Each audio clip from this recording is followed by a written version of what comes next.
আপনারা দেখেন তো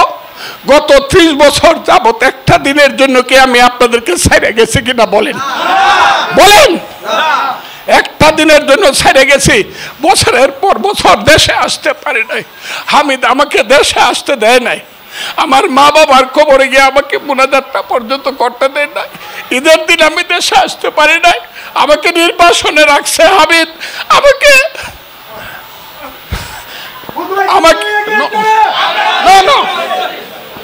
আমাকে সে জেলখানায় রাখছে রাষ্ট্রদ্রোহ মামলা দিয়া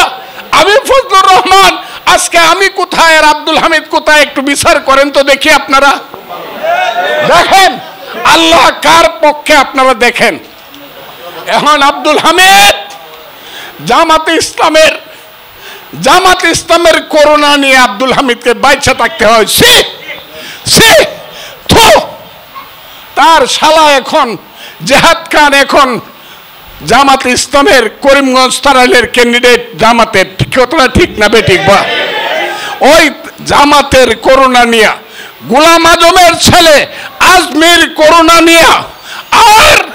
জামাতের আমির ডাক্তার শফিকুর রহমানের দোয়া নিয়া তাকে সরকারকে বাধ্য করে বিদেশ যাইতে হয় এবং আসতে হয় আওয়ামী লীগের প্রেসিডেন্ট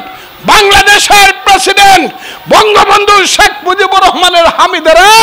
এখন জামাত ইসলামের করোনায় বাংলাদেশে বাচ্চা আছে বলুন তো থুতু দিতে হয় কিনা বলেন এদেরকে থুতু দিতে হয় আমি জামাত ইসলামের করোনা নিয়ে এক সেকেন্ড পৃথিবীতে বাঁচতে চাই না না না আমি মুক্তিযুদ্ধের বিরোধীদের করোনা নিয়ে দেশে বাঁচতে চাই না আজকে দেশ কোন দিকে গেছে দেখেন